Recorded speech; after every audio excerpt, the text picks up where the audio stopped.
Yeah, DB. Oh, just cleaning out the deadwood. Okay. Look, Mr. Cannell, I just can't afford to be without work right now, not even for a day. I've got a mother and 2 kid sisters. More good luck telegrams. Well, you know how it is.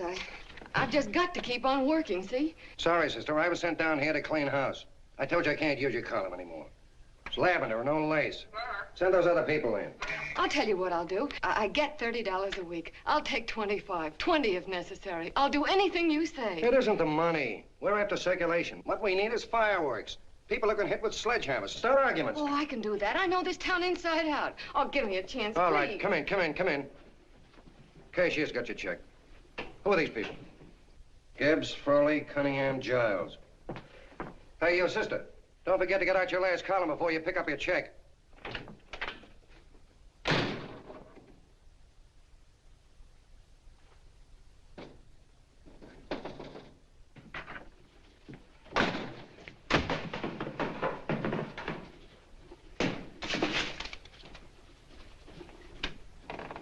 You're a couple of sticks shy in your column, man. Big rich slob like D.B. Norton buys a paper and 40 heads are chopped off.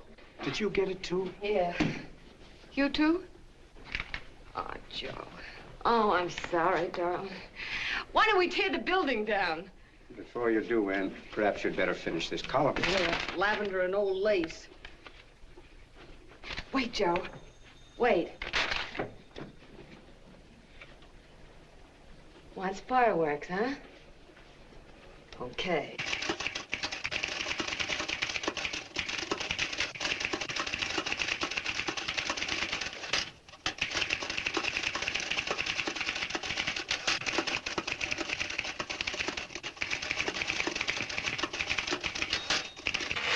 Here. Below is a letter which reached my desk this morning. It's a commentary on what we laughingly call the civilized world. Dear Miss Mitchell, 4 years ago, I was fired out of my job. Since then, I haven't been able to get another one. At first, I was sore at the state administration because it's on account of the slimy politics here we have all this unemployment. But in looking around, it seems the whole world's going to pot. So in protest, I'm going to commit suicide by jumping off the City Hall roof. Signed, a disgusted American citizen, John Doe. Editor's note, if you ask this column, the wrong people are jumping off the roofs. Hey, Ann, this is the old Fakeroo, isn't it? Never mind that, Joe. Go ahead. Oh, sorry.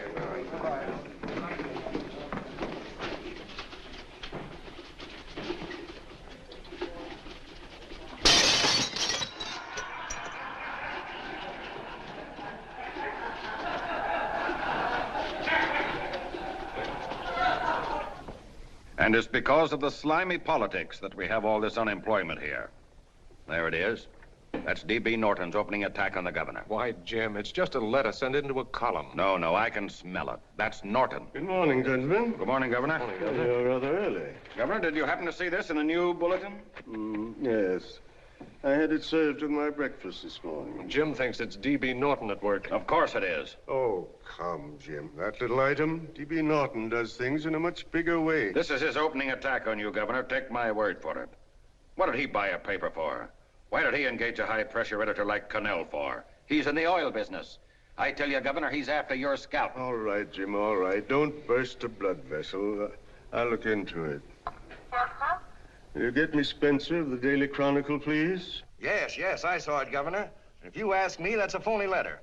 Why, that gagger's got whiskers on it. Okay, I'll get the mayor and maybe the Chamber of Commerce to go after them. Get Mayor Lovett on the phone. Sorry, the mayor's busy on the other phone. Yes, I know, Mrs. Brewster. It's a terrible reflection on our city. I've had a dozen calls already. Spencer of the Chronicle. Hold him. Just a minute. Yes, Mrs. Brewster. I'm listening. I insist that this John Doe man be found and given a job at once. Now, if something isn't done about it, I'll call out the whole auxiliary. Yes, and the junior auxiliary, too. We'll hold a meeting and see that it is. Yes, Spencer? Who? The governor? Well, what about me? It's my building he's jumping off of, and I'm up for re-election, too. What are you doing? Get Connell at the bulletin. Why, he's liable to go right past my window. Get me Connell. What was that? What? Out the window. Something just flew by. I didn't see anything. Well, don't stand there, you idiot. Go and look. Open the window. Oh, why did he have to pick on my building? Is there a crowd in the street? No, sir. Then maybe he's caught on a ledge. Look again. I think it must have been a seagull. A seagull? What's a seagull doing around the city hall? That's a bad omen, isn't it? Oh, no, sir. The seagull is a lovely bird.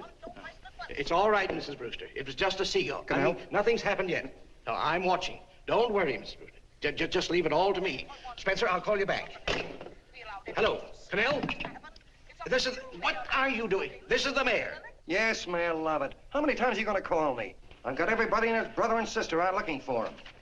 Did you see the box I'm running? An appeal to John Doe. Think it over, John. Life can be beautiful, says Mayor. If you need a job, apply to the editor of this paper and so forth and so forth. Okay, Mayor, I'll let you know as soon as I have something. What?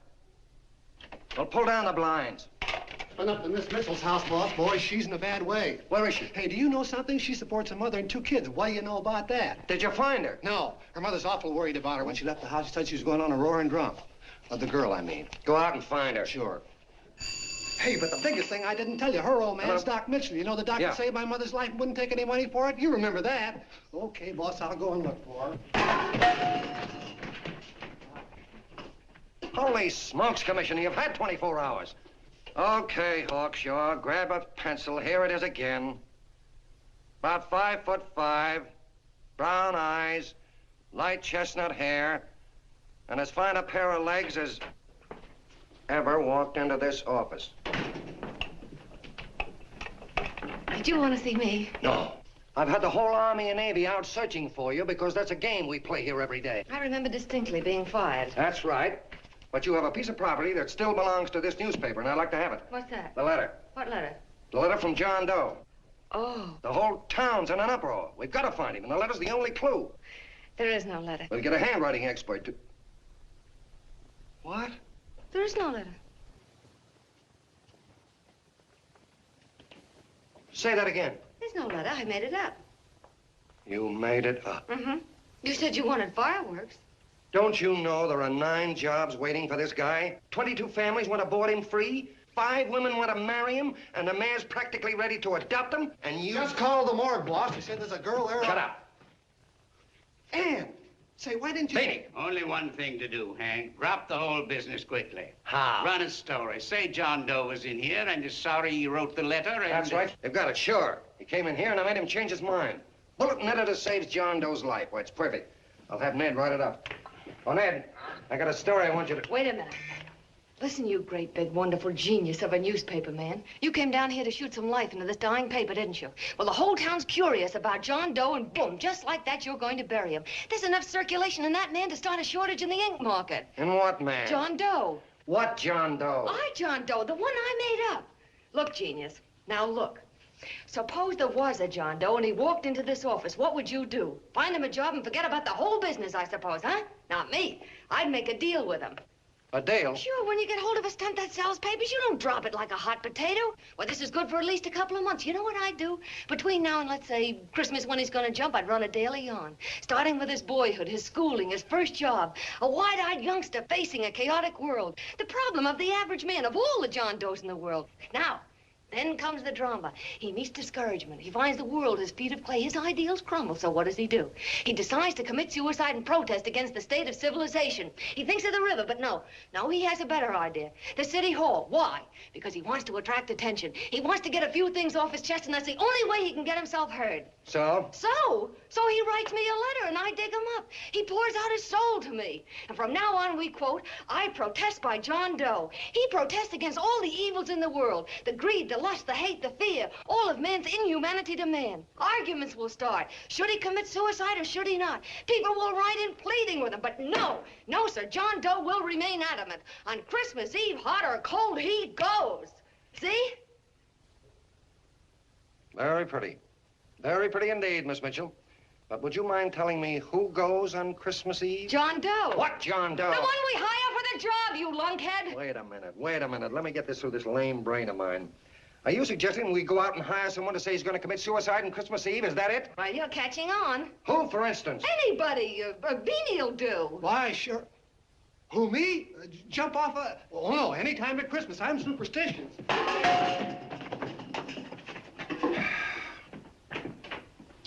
Miss Mitchell, do me a favor. Will you go on out and get married and have a lot of babies, but stay out of newspaper business. Better get that story in, Hank. It's getting late. You're supposed to be a smart guy. If it was raining $100 bills, you'd be out looking for a dime you lost someplace.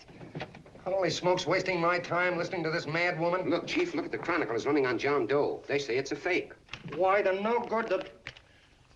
John Doe story amateur journalism. It's palpably phony. It's a wonder anyone is taking it serious. What do you think of those guys? That's fine. That's fine. Now fall right into their laps. Go ahead. Say John Doe walked in and called the whole thing off. You know what that's going to sound like on top of this. That's all, Ned. Thank you. All right. Amateur journalism, huh? Why, that bunch of sophomores, I can teach them more about... Hey, boss, get a load of this. What? Look. What do they want? They all say they wrote the John Doe letter. Oh, they all wrote the letter. Tell them all to wait. Look, Mr. Cannell, one of those men is your John Doe. They're desperate and will do anything for a cup of coffee. Pick one out and you can make the Chronicle eat their words. I'm beginning to like this. If you ask me, Hank, you're playing around with dynamite. No. The gal's right. We can't let the Chronicle get the laugh on us. We've got to produce a John Doe now. Amateur journalism, huh? I'll show those guys. Sure, and there's no reason for them to find out the truth either, because, naturally, I won't say anything. Okay, sister, you get your job back. Plus a bonus. What bonus? Oh, the bonus of $1,000 the Chronicle was going to pay me for this little document. You'll find it says, I, Ann Mitchell, hereby certify that the John Doe letter was created by me. I can read. Sorry. You think this is worth $1,000, do you? Oh, the Chronicle would consider it dirt cheap. Packs everything, including a gun. Okay, sister, you got yourself a deal. Now let's take a look at the candidates. The one we pick has got to be the typical average man. Typical American who can keep his mouth shut. Show me an American who can keep his mouth shut and I'll eat him. Okay, Beanie, bring him in one at a time.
Did you write that letter to Miss Mitchell?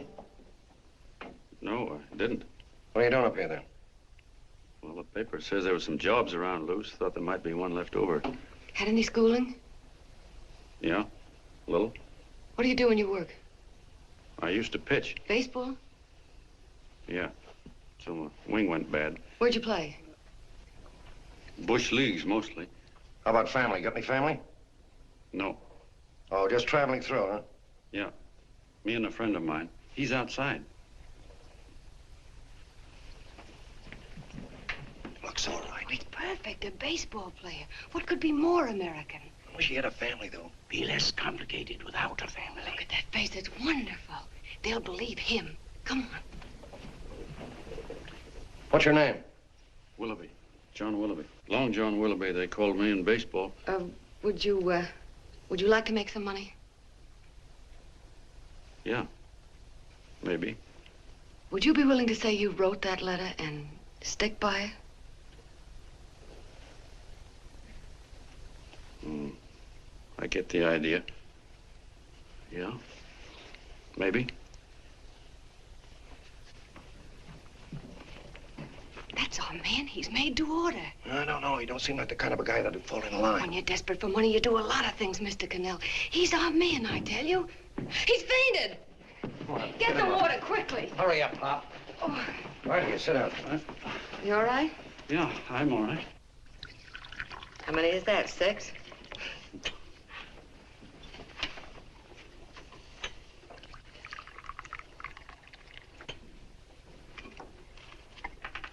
Pretty hungry, weren't you? See, all this John Doe business is batty, if you ask me. Well, nobody asked you. Trying to improve the world by jumping off buildings. You couldn't improve the world if the buildings jumped on you.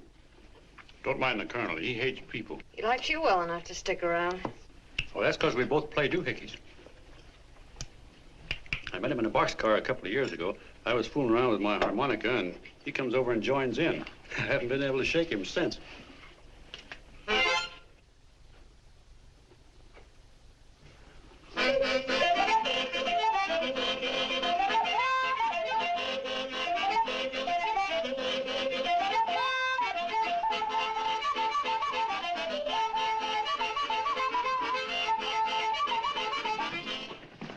Boys, here he is. No, you can't take pictures of him like that, eating a sandwich and with a beard. But he's going to jump off a building. Yes, but not because he's out of a job. That's not news. This man's going to jump as a matter of principle. Well, maybe you're right. We'll clean him up and put him in a hotel room under bodyguards. We'll make a mystery out of him. Did you speak to Mr. Norton? Thinks it's terrific. Says for us to go the limit. Wants us to build a bonfire under every big shot in the state. Oh, swell. Is that the contract? Yeah. What's he doing here? Friend of his. They play duets together. Duets? But can we trust him? Oh. I trust him. Oh, you trust him, eh? Well, that's fine. I suppose he trusts you, too. Oh, stop worrying. He's all right. Okay, but we don't want more than a couple of 100 people in on this thing. Now, the first thing I want is an exact copy of the John Doe letter in your own handwriting. I've got it already. Here. No, that's fine. Now, I want you to sign this agreement. It gives us an exclusive story under your name, day by day, from now until Christmas. On December 26th, you get 1 railroad ticket out of town.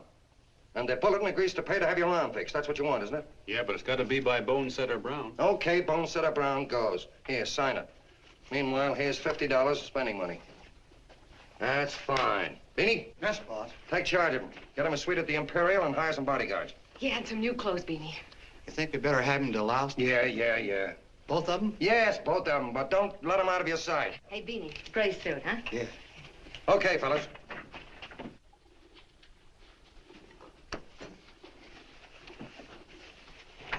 Take it easy, John Doe. And you start pounding that typewriter. Oh, boy, this is terrific. No responsibilities on our part, just statements from John Doe, and we can blast our heads off. Before you pop too many buttons, don't forget to make out that check for 1,000. Okay, fellas, now, let me see. You sit outside the door. Nobody comes in, see? You two fellas sit in here. Hey, pretty nifty, huh? You ain't gonna get me to stay here. Sure you are. No, sir. That spot under the bridge where we slept last night's good enough for me. Say, what'll I do with this baggage? Well, stick him in the bedroom. Give me mine. I ain't staying. You know, we were headed for the Columbia River country before all this John Doe business came up. You remember that, don't you? Sure, I remember. Say, did your ears pop coming up in the elevator? Mine did. All along, John. I tell you, it's no good. You're gonna get used to a lot of stuff that's gonna wreck you. Why, that $50 in your pocket's beginning to show up on you already. And don't pull that on me, neither. Stop worrying, Colonel. I'm going to get my arm fixed out of this. Hey, here's some cigars the boss sent us. Have one. Hey, Help cigars. yourself. No.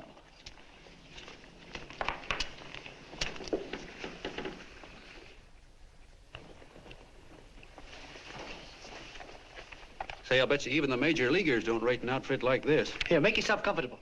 Paper? I don't read no papers, and I don't listen to radios either. I know the world's been shaped by a drunken barber, and I don't have to read it. I've seen guys like you go under before. Guys that never had a worry. Then they got a hold of some dough and went goofy. The first thing that happens to a guy... Hey, did you get a load of the bedroom? No. The first thing that happens to a guy like that, he starts wanting to go into restaurants and sit down at a table and eat salads and cupcakes and tea. Boy, what that kind of food does to your system.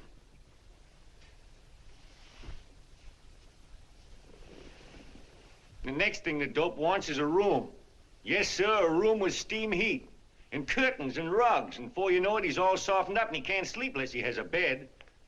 Hey, stop worrying, Colonel. $50 ain't gonna ruin me. I've seen plenty of fellas start out with $50 and wind up with a bank account. Hey, what's the matter with the bank account anyway? And let me tell you, Long John, when you become a guy with a bank account, they got you. Yes, sir, they got you. Who's got him? The helots. Who? Hey, there's the City Hall tower I was supposed to jump off of. It's even higher than this. Who's got him? The helots. Woo! Hey, wait a minute! You're not supposed to jump on Christmas Eve. Do you want to get me in a jam? If it's gonna get you in the jam, we'll do you a favor. I won't jump. And when they got you, you got no more chance than a road rabbit. Hey, who'd you say was gonna get him? Say, is this one of those places where you ring if you want something? Yeah, just use the phone. Boy, I've always wanted to do this. Hey, Doc, look. Look, Doc. Give me that again, will you? Who's gonna get him? The helots. Who are they? Listen, Sucky, you ever been broke? Sure, mostly often. All right. You're walking along. Not a nickel in your jeans. You're free as the wind. Nobody bothers you. Hundreds of people pass you by in every line of business. Shoes, hats, automobiles, radios, furniture, everything. And they're all nice, lovable people. And they let you alone. Is that right? Then you get a hold of some dough, and what happens? All those nice, sweet, lovable people become helots. A lot of heels. They begin creeping up on you, trying to sell you something. They get long claws, and they get a stranglehold on you. And you squirm, and you duck, and you holler, and you try to push them away, but you haven't got a chance. They got you. First thing you know, you own things. A car, for instance. Now your whole life is messed up with a lot more stuff. You get license fees, and number plates, and gas, and oil, and taxes, and insurance, and identification cards, and letters, and bills, and flat tires, and dents, and traffic tickets, and motorcycle cops, and courtrooms, and lawyers, and fines, and 1,000,001 other things. And what happens? You're not the free and happy guy you used to be. You gotta have money to pay for all those things. So you go after what the other fellas got. And there you are. You're a helot yourself.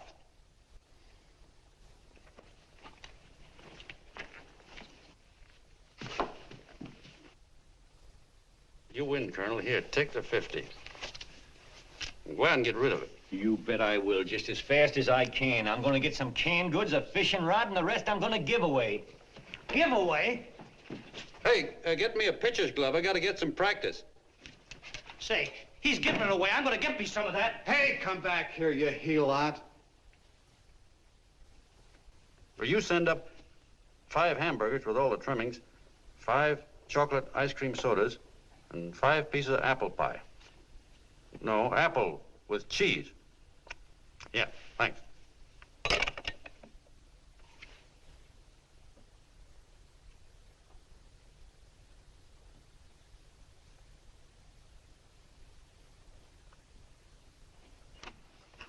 Hello there.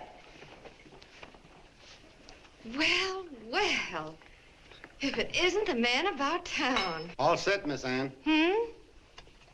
Oh, yes. Let's go.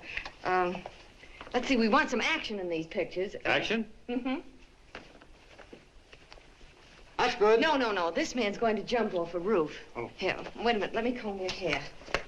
Sit down. Yeah, that's better.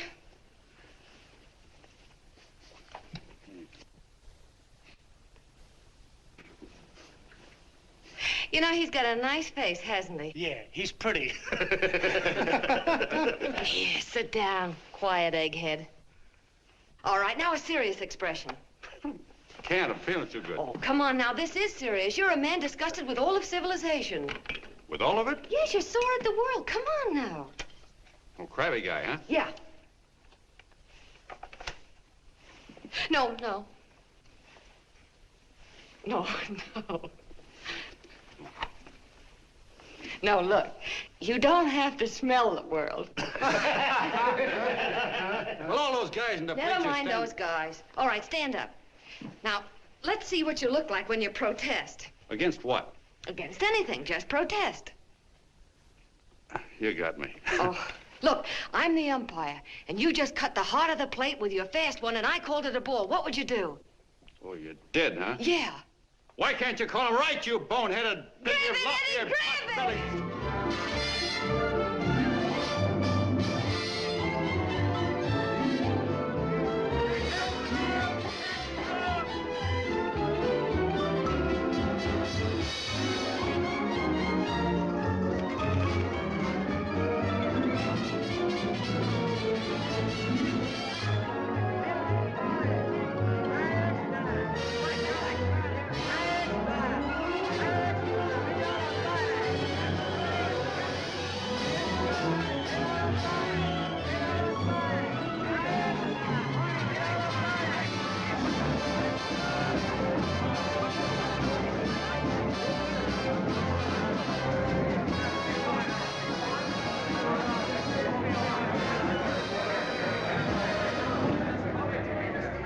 I don't care whose picture they're publishing. I still say that this John Doe person is a myth, and you can quote me on that. And I'm going to insist on his being produced for questioning. You know as well as I do that this whole thing is being engineered by a vicious man with a vicious purpose, Mr. D.B. Norton.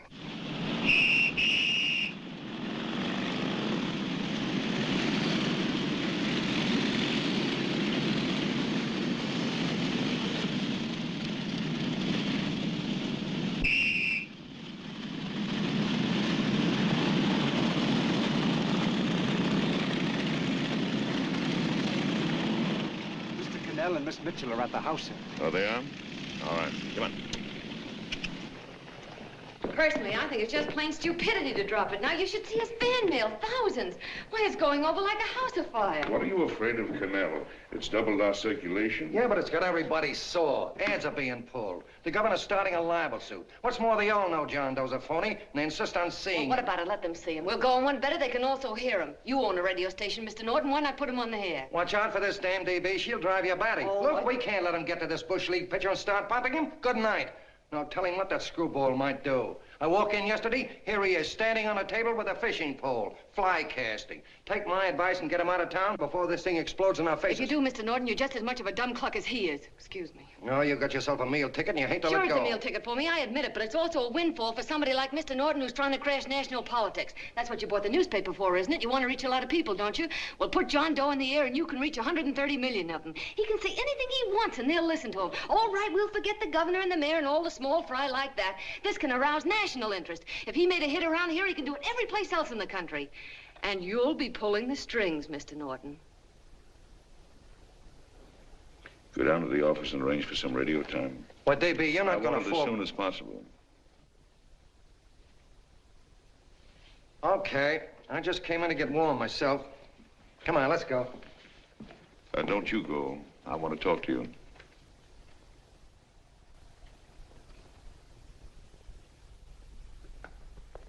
Sit down.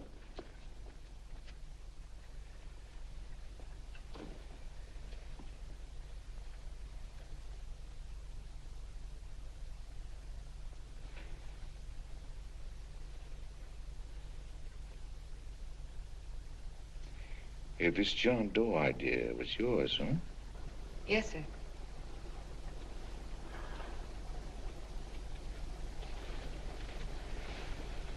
How much money do you get? $30. $30. Well, what are you after? I mean, what do you want? A journalistic career? Money. Money? Well, I'm glad to hear somebody admit it. Do you suppose you could write a radio speech that would put that fellow over? Oh, I'm sure I can. Do it, and I'll give you $100 a week. $100? That's only the beginning. You play your cards right, and you'll never have to worry about money again. Oh, I knew it. Hello. Hello. Whenever there's a pretty woman around. This is my nephew, Ted Sheldon, Miss Mitchell. How do you do? How do you do? All right, Casanova, I'll give you a break. See that Miss Mitchell gets a car to take her home. Always reading my mind, aren't you? Thank you very much for everything. And Miss Mitchell, I think from now on you'd better work directly with me. Yes, sir.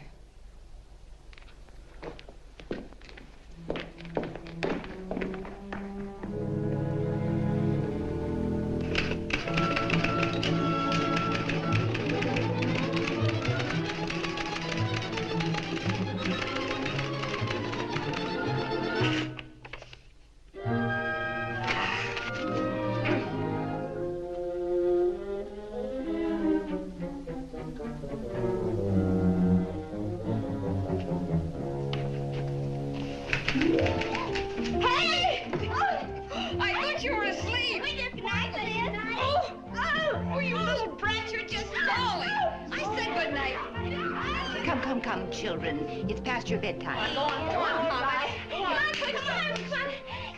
on. Now, spooch off Stay fork through me. I'm done. I'll never get this speech right. Oh, yes, you will, Ann, dear. You're very clever. Yeah, I know. What are you looking for? Your purse. I need $10. What for? I gave you 50 just the other day. Yes, I know, dear, but Mrs. Burke had her baby yesterday. 9 pounds. And there wasn't a thing in the house. And then the community chest lady came. And the 50's all gone, huh? Who's the 10 for? The Websters. The Websters. You remember those lovely people your father used to take care of. I thought I'd buy them some groceries.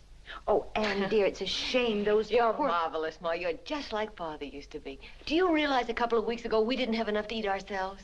Well, yes, I know, dear, but these people are in such need. And we have plenty now. If you're thinking of that $1,000, forget it. It's practically all gone. We owed everybody in town.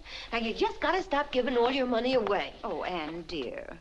Oh, I'm sorry, Ma. Oh, don't pay any attention to me. I guess I'm just upset about all this. Gee whiz, here I am with a great opportunity to get somewhere, to give us security for once in our lives, and I'm stuck. If I could put this over, your Mrs. Burke can have 6 babies. You mean this speech you're writing? Yeah, I don't know. I simply can't get it to gel. I created somebody who's going to give up his life for a principle. Hundreds of thousands of people are going to listen to him over the radio. And unless he says something that's sensational, it's just no good. Well, honey, of course, I don't know what kind of a speech you're trying to write, but judging from the samples I've read, I don't think anybody will listen. What? Darling, there's so many complaining political speeches. People are tired of hearing nothing but doom and despair on the radio. If you're going to have him say anything, why don't you let him say something simple and real, something with hope in it? If your father were alive, he'd know what to say. Oh, yeah. Father certainly would. Wait a minute.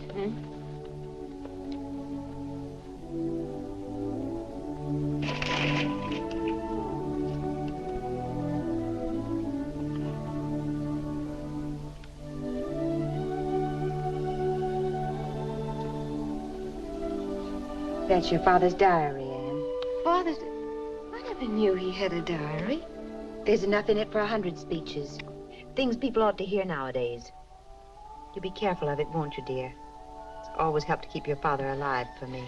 You bet I will, Ma. Wait a minute. John Doe don't want to sign no autographs. Well, what does he do all day? What does he do all day? He's writing out his memories.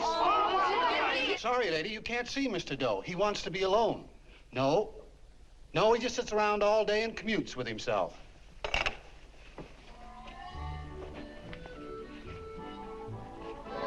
Bo!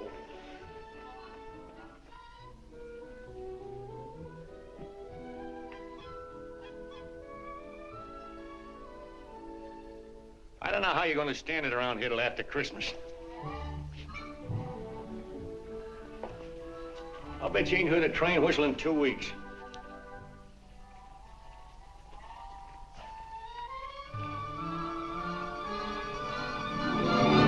Steve, right!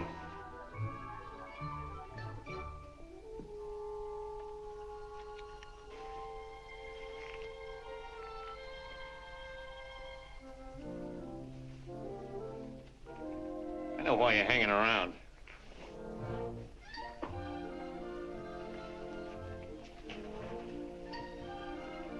You're stuck on the girl. That's all a guy needs, is to get hooked up with a woman.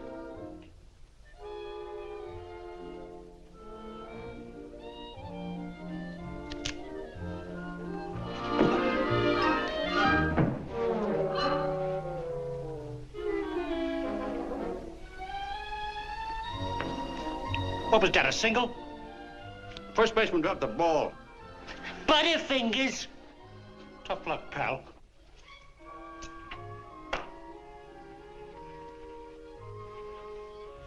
Guy has a woman on his hands. First thing he knows, his life is balled up with a lot more things. Furniture.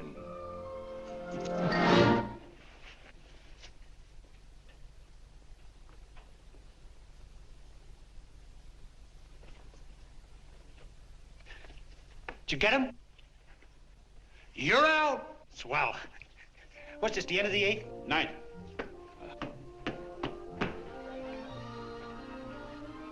Hey, Beanie, there's a couple of mugs from the Chronicle snooping around out here. Ah. Come on, Angel Face. Gangway. What's the score, Angel Face? 3-2, our favor. Gee, that's great.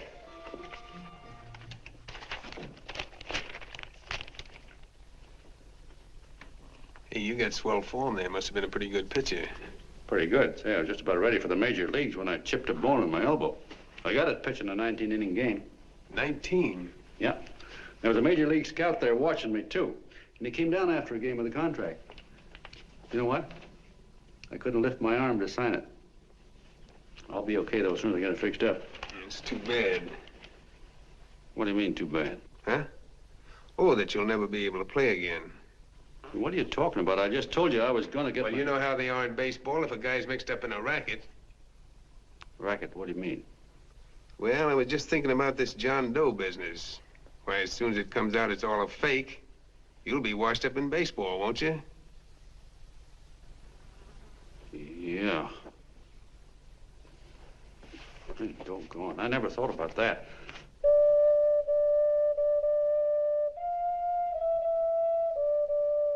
Gosh.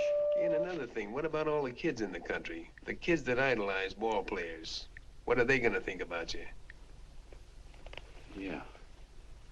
Hey, Colonel. Did you hear that? I gotta figure some way out of this thing. Elevators are still running. I know one way you can do it. How? Well, when you get up there on the radio, all you have to do is to say the whole thing's a frame-up. Make you a hero sure as you're born. Yeah, but how am I gonna get my arm fixed? Well, that's a cinch.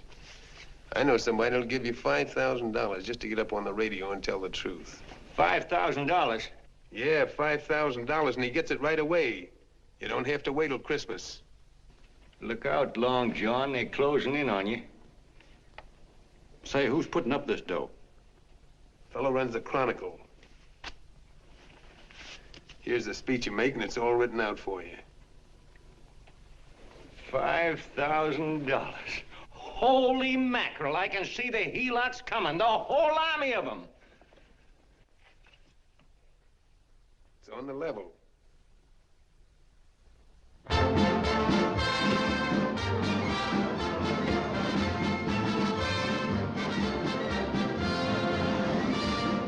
No, I'm sorry. Tickets for the broadcast are all gone. Phone the bulletin. Sorry, no more tickets left.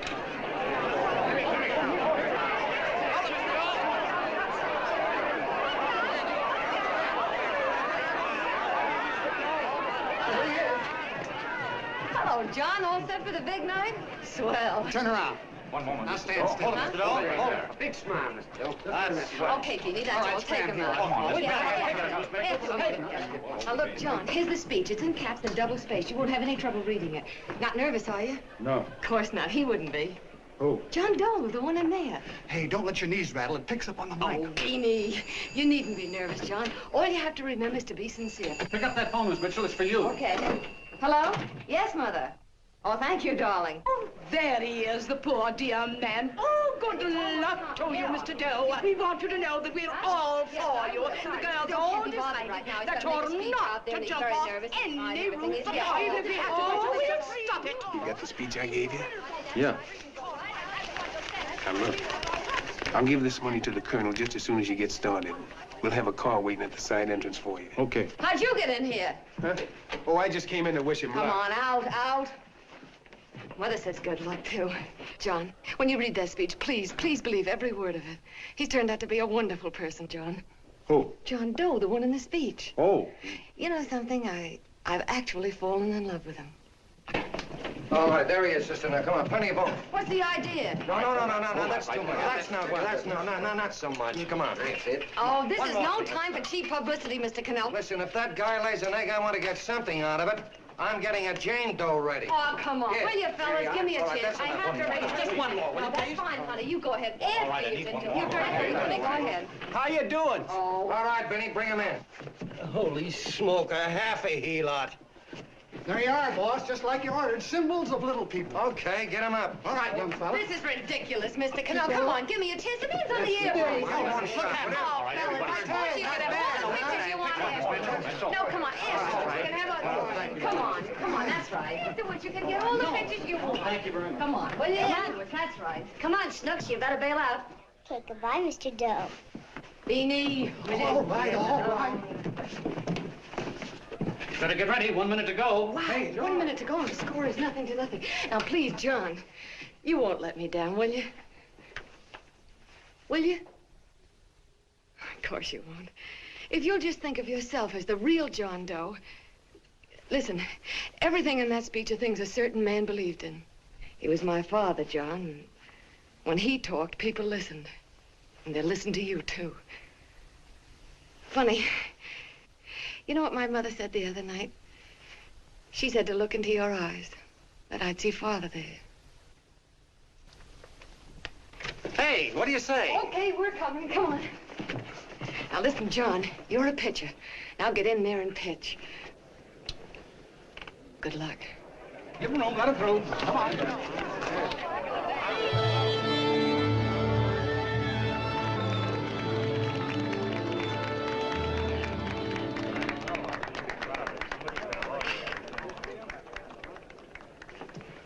Hey, let's get out of here. There's the door right there. Hey, what are you doing here? That's what I'd like to know. Come on, out. Hey, he's a friend of mine. Never mind, let him alone. He's all right. I'll be right over there pulling for you. No, John, over here.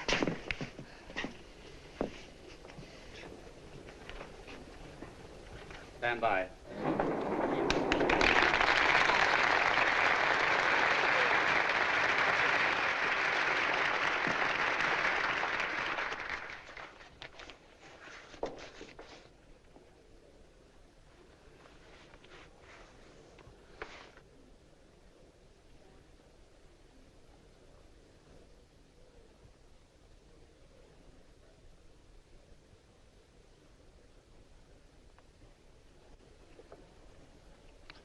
Phone the Chronicle. Tell them to start getting those extras out.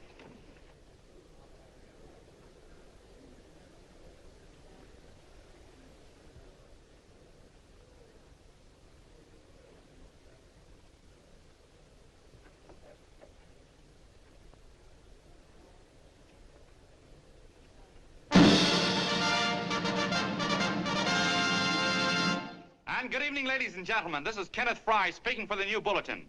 Tonight we give you something entirely new and different. Standing beside me is the young man who has declared publicly that on Christmas Eve he intends to commit suicide, giving as his reason, quote, "I protest against the state of civilization," end quote. Ladies and gentlemen, the New Bulletin takes pleasure in presenting the man who is fast becoming the most talked of person in the whole country, John Doe.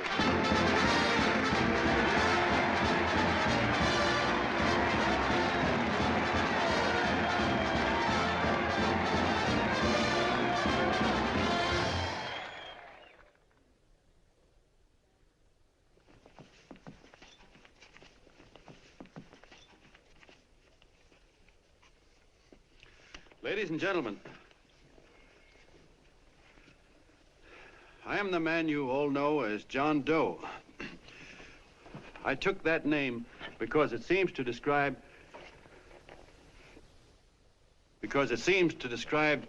the average man.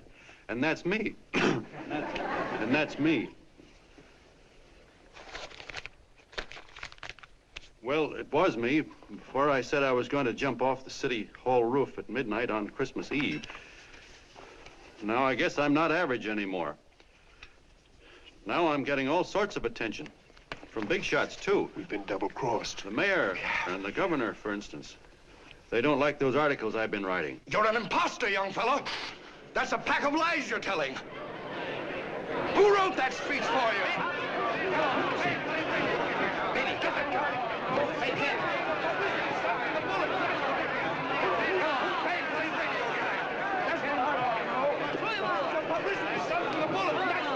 Spencer. Ladies and gentlemen, the disturbance you just heard was caused by someone in the audience who tried to heckle Mr. Doe. The speech will continue.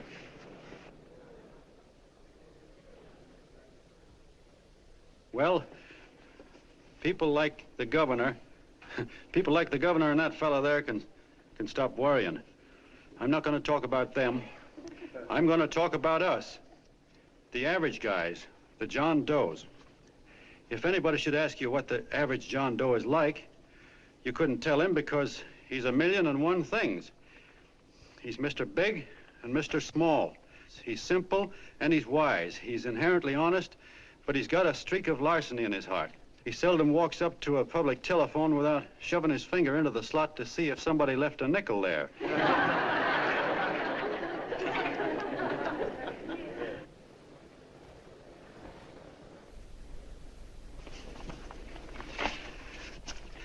He's the man the ads are written for. He's the feller everybody sells things to. He's Joe Dokes, the world's greatest stooge and the world's greatest strength.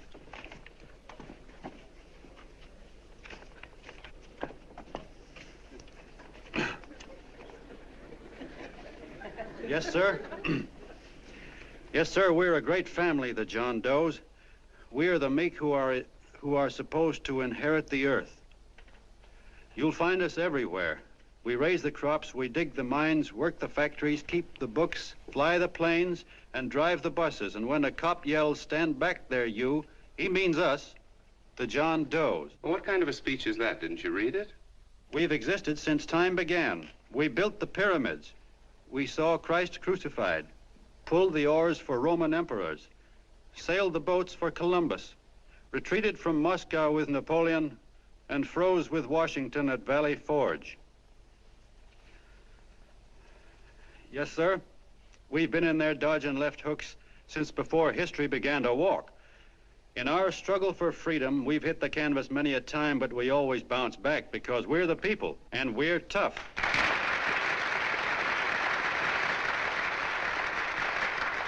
They've started a lot of talk about free people going soft, that we can't take it. That's a lot of hooey.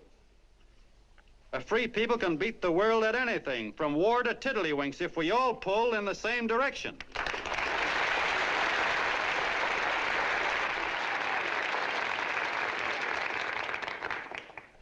I know a lot of you are saying, "What can I do? I'm just a little punk. I don't count." Well, you're dead wrong. The little punks have always counted, because in the long run, the character of a country is the sum total of the character of its little punks.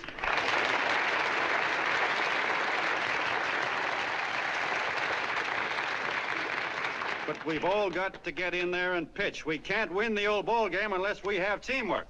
And that's where every John Doe comes in. It's up to him to get together with his teammate. And your teammate, my friends, is the guy next door to you. Your neighbor. He's a terribly important guy, that guy next door.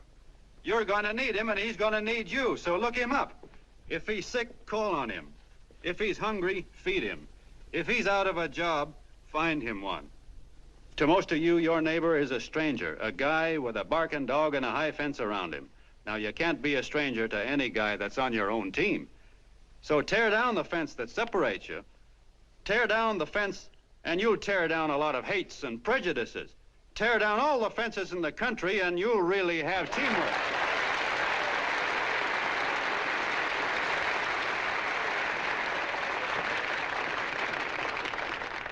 I know a lot of you are saying to yourselves, he's asking for a miracle to happen. He's expecting people to change all of a sudden.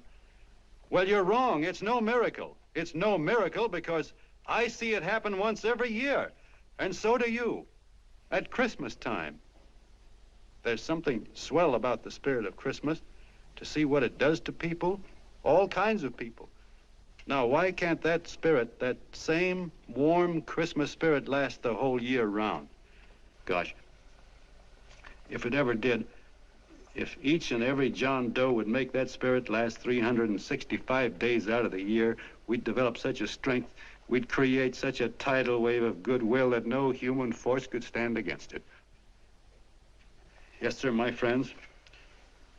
The meek can only inherit the earth when the John Does start loving their neighbors. You better start right now. Don't wait till the game is called on account of darkness. Wake up, John Doe. You're the hope of the world.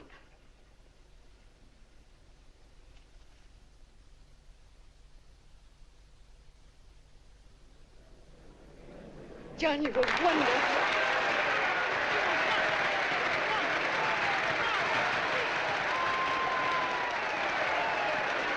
Let's get out of here. Now you're talking.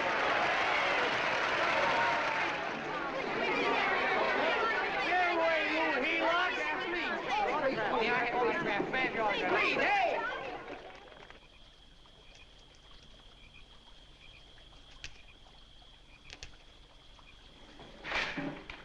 I knew you'd wake up sooner or later.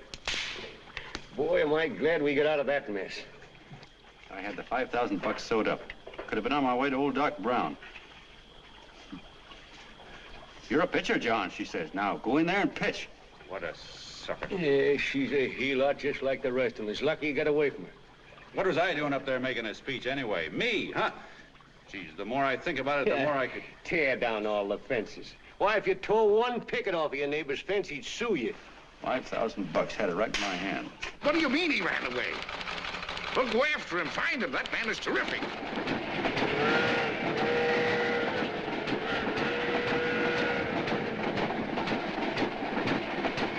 Columbia River, here we come.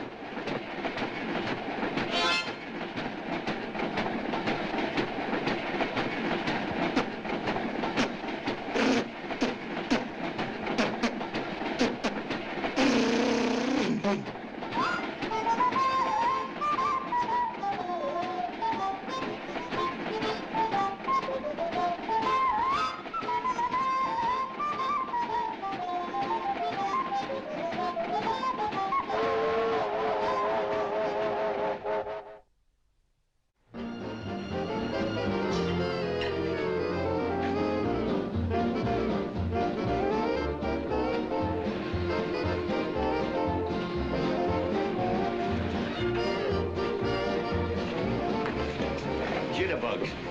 Yeah. Say, how much money we got left? 4 bits. Better make it donuts, huh? Yeah.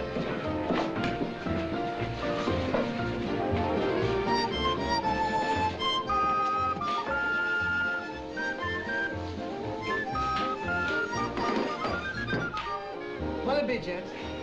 Have you got a couple of steaks about that big and about that thick? Yeah, with hash brown potatoes and tomatoes and apple pie and ice cream and coffee. And donuts, I know. Hey, Ma! Seekers, a pair. Fingers a pair, coming up. Glad he took the tea out of that.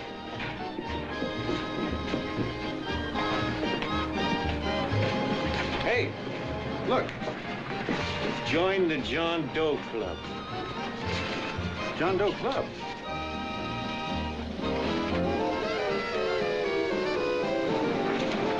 Uh-oh. You John Doe? Who? John Doe. Ah, you need glasses, buddy. Oh, but it's a spitting image of John Doe. Yeah, but his name is Willoughby. I'm John Willoughby. I'm a baseball player. Sure. Oh, no, I'd know that voice anyway. You can't kid me. You John Doe. Hey, Ma! Ma! That's John Doe. John Doe? Yeah, sitting right there, big as life. Who'd you say it was? John Doe, the big guy there. I know. Pictures in the paper. That's John Guy. John Doe. John Doe. Sitting right there, John Doe.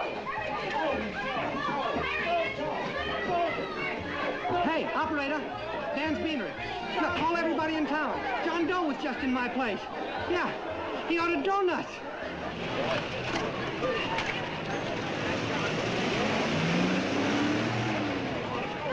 John Doe, let's see John Doe. Come on. John Doe, we're all neighbors. And my office is packed like a sardine box. What does John Doe look like, Mr. Mayor? Oh, he's one of those great big outdoor type men. No, you can't see him. You didn't vote for me the last time. Shame on you. What are you doing there? Get off my front porch anyhow. Mr. Norton come yet? Oh, well, I wonder where he's at. What's keeping him? He should have been here 15 minutes ago. Oh, there it comes now. Now, everybody on your dignity. Don't do anything to disgrace us. A little town, but we got to show off. Better let me talk to him. All right, but present it to him as a great cause for the common man. Ah, here he comes. Now, give him room down there. Give him room, folks. Come on now. Come on. Here it comes. Here it comes. Here's Mr. Norton. How do you do, Mr. Norton? I'm Mayor Hawkins. Yes, Mr. Norton. Let me go, you darn fool. I'm the mayor. Mr. Norton. Mr. Norton. Mr. Norton. I'm Mayor Hawkins. Your office telephoned me to hold him. Well, that's fine. How is he? Oh, he's fine. He's right in my office there. You know, it's a great honor having John Doe here, and you too. Haven't had so much excitement since the old City Hall burned down. People are so excited they nearly tore his clothes off. Oh, Matilda, darling, phone the newspapers, tell them Mr. Norton's here. Step right inside, Mr. Norton. My office. Very comfortable here, Mr. Norton. Just had it air conditioned. Gangway, please. Get room for Mr. Norton. Gangway. Gangway. Here he is, Mr. Norton. Well taken care of. The neighbors are serving him a light lunch. Hello, John. Well, Mr. Mayor, if you don't mind, we'd like to talk to him alone. Why, certainly, certainly. All right, everybody. Clear out. Everybody, quickly now. Come on. Come on. Come on. That's it. All right. Don't argue with me here. Wait till we get home. Don't you push me around like that. Even though I'm your wife, you can't push me around. Look, Mr. Norton, I think you got a lot of nerve having those people hold us here. There's nobody holding you here, Mr. Doe. It's only natural that people... Nobody holding us here. Let's get going. Incidentally, my name isn't Doe. It's Willoughby. Look, John, something terribly important's happened. They're forming John Doe clubs. We know of 8 already, and they say that there's John Doe clubs? What for? To carry out the principles you talked about in your radio speech. I don't care what they're forming. I'm on my way, and I don't like the idea of being stopped either. Oh, but you don't know how big this thing is. You should see the thousands of telegrams we've received and what they're saying about you. Look, it started as a circulation stunt, didn't it? Well, you got your circulation. Now, why don't you let me alone? Oh, it started as a circulation stunt, but it isn't anymore. Mr. Norton wants to get back of it and sponsor John Doe clubs all over the country. He wants to send you on a lecture tour. Me? Uh-huh. Well, certainly, with your ability to influence people, it might grow into a glorious movement. Say, let's get something straight here. I don't want any part of this thing. If you got an idea I'm going around lecturing the people, why, you're crazy. Baseball's my racket, and I'm sticking to it. Come on, Colonel, let's get out of here. John. Please, please. I just got rid of one crowd. Oh, but please, Mr. Mayor, tell him the John Doe Club wants to talk to him. Let them in, Mr. Mayor. Let them come in. Okay, folks, but remember your manners. No stampeding. Walk slow, like you do when you come to pay your taxes.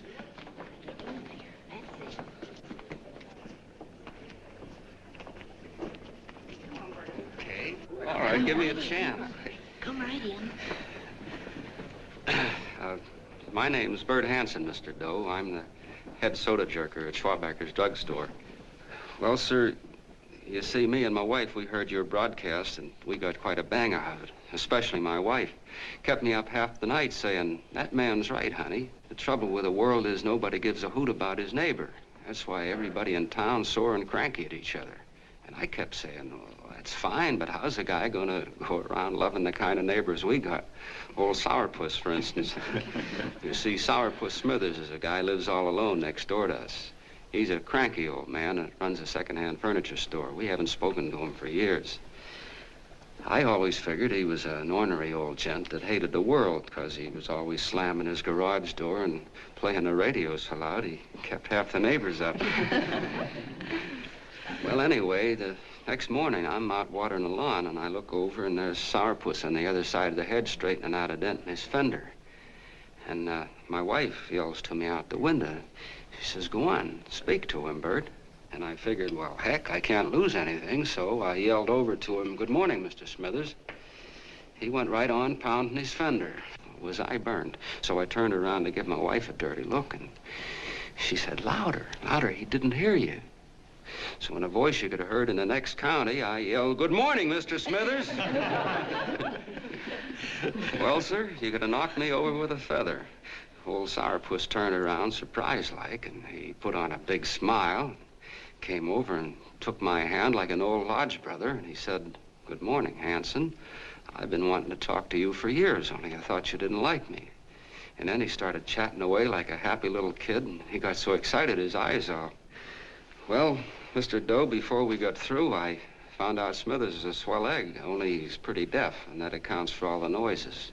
And he says it's a shame how little we know about our neighbors. And then he got an idea, and he said, how's about inviting everybody someplace where we can all get together and know each other a little better?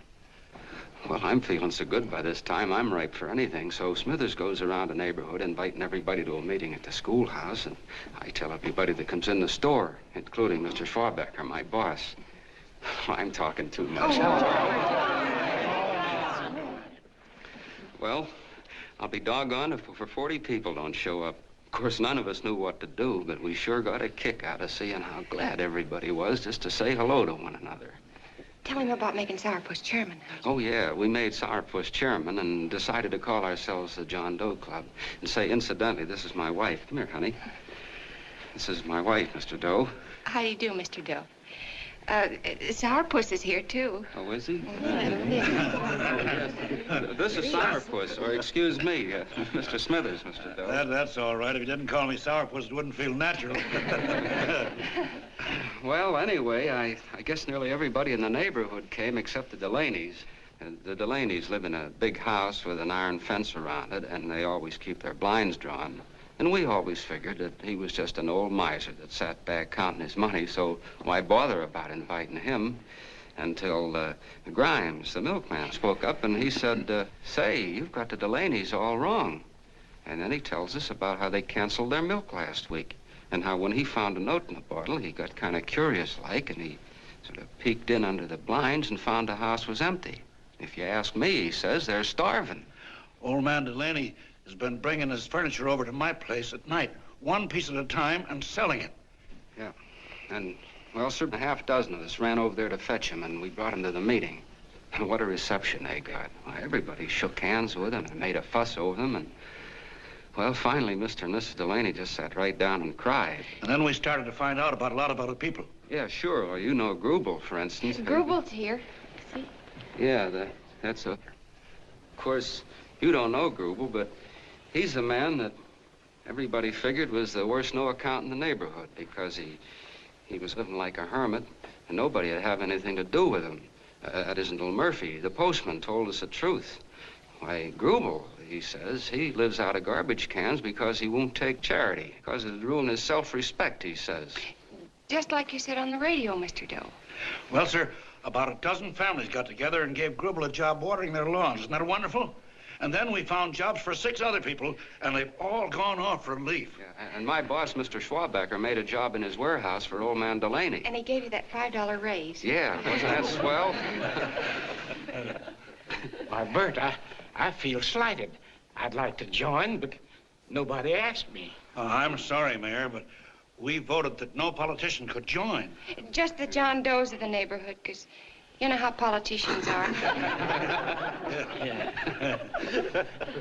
Well, the reason we wanted to tell you this, Mr. Doe, was just to give you an idea of what you started. And from where I'm sitting, I don't see any sense in you jumping off any building. No. Well, thank you for listening. Goodbye, Mr. Doe. You're a wonderful man, and it strikes me you can be mighty useful walking around for a while. Goodbye, Mr. Doe. Goodbye, Mr. Doe.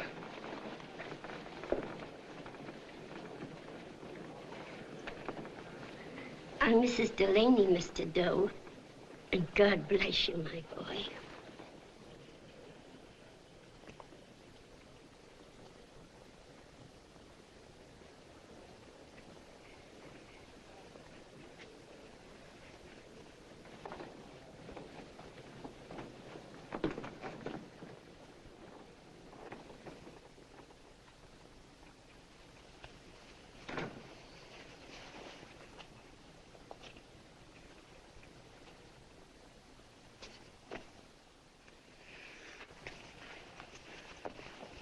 Gee whiz, I'm all mixed up. I don't get it. Look, all those swell people think I'm going to jump off a building or something. I never had any such idea. Gosh. The fellow'd have to be a mighty fine example himself to go around telling other people how to... Say, look, what happened the other night was on account of Miss Mitchell here. She wrote the stuff. Don't you see what a wonderful thing this can be? But we need you, John. You're hooked. I can see that right now. They got you. Well, I'm through. For 3 years, I've been trying to get you up to the Columbia River country. First, it was your glass arm. Then it was the radio. And now it's the John Doe clubs. Well, I ain't waiting another minute. Gangway, you helots. Hey, Colonel, wait a minute. Oh, please. Hey, Colonel! I want you personally to go along with John Doe and Miss Mitchell and handle the press and the radio. Me? Yes, I don't want to take any chances. And Johnson. Yes, Stevie? Your crew will do the mop-up job. They'll follow John Doe into every town, see that the clubs are properly organized and the charters issued. Right. There are only 8 flags up there now. I want to see that map covered before we get through.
Growing like wildfire.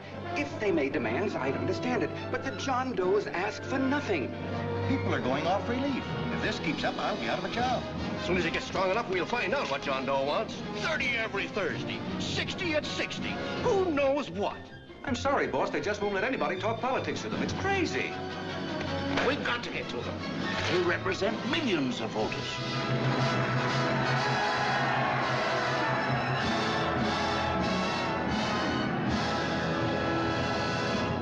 Ladies and gentlemen, this thing has been nothing short of a prairie fire. We've received so many applications for charters to the John Doe clubs, we haven't been able to take care of them. I'd hate to have that many pins stuck in me. This John Doe convention is a natural. It's going to put our city on the map.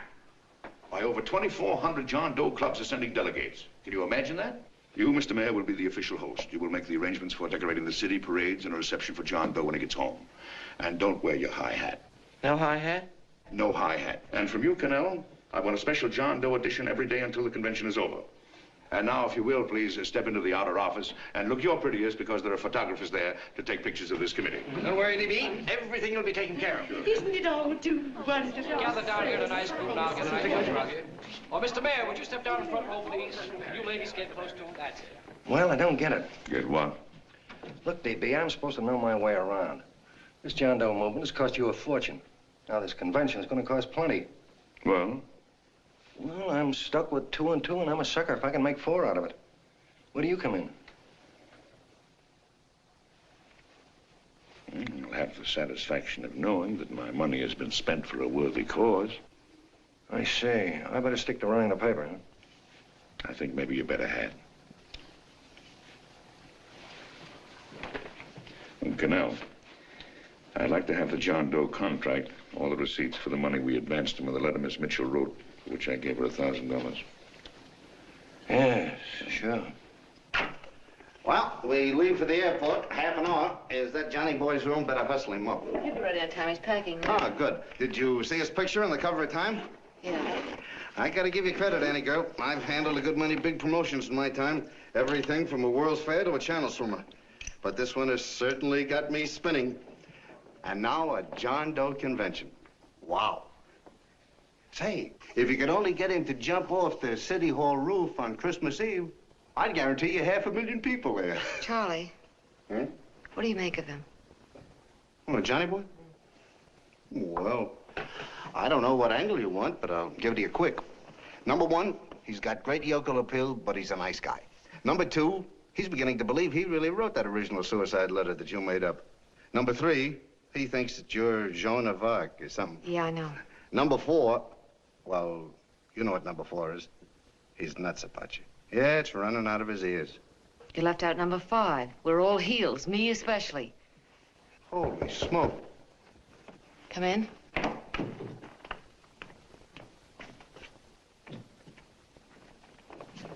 Small pack. Good, I'll go and get Beanie Boy. Okay, Charlie boy.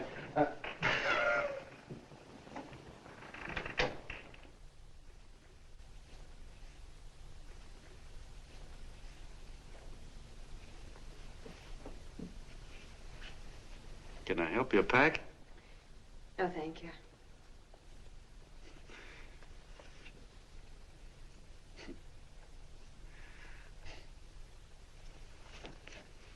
Do you care if I sit down out here? No.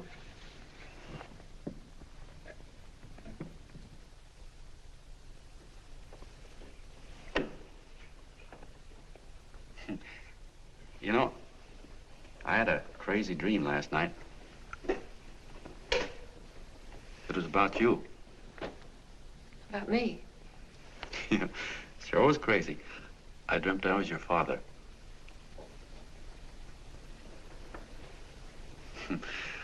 There was something I was trying to stop you from doing. So I got up out of bed and I walked right through the wall here, right straight into your room. You know how dreams are. And there you were in bed. But you're a little girl, you know, about 10. And very pretty, too. So I shook you, and the moment you opened your eyes, you hopped out of bed and started running like the devil in your nightgown. You ran right out the window there, and you ran out over the tops of buildings and roofs and everything for miles. And I was chasing you. And all the time you were running, you kept growing bigger and bigger and bigger, and pretty soon you were as big as you are now, you know? Grown up. And all the time I kept asking myself, what am I chasing her for? And I didn't know. Isn't that a hot one? Well, anyway, you ran into some place, and then I ran in after you, and when I got there you were getting married. And the nightgown had changed into a beautiful wedding gown. You sure look pretty, too. And then I knew what it was I was trying to stop you from doing. Dreams are sure crazy, aren't they? Well, would you like to know who it was you were marrying? Oh, a tall, handsome Ubangi, I suppose. No, not that bad. It was that fellow that sends you flowers every day. What's his name? Mr. Norton's nephew? Had children. Yeah, that's the one. But here's the funniest part of it all. I was the fella up there doing the marrying, you know, the justice of peace or something. You were? I thought you were chasing me. Well, yes, I was, but I was your father then, you see. But the real me, John Doe, or that is, Long John Willoughby, I was the fella up there with the book. You know what I mean? I guess so. Then what happened? Well, I took you across my knee and I started spanking you. That is, I didn't do it.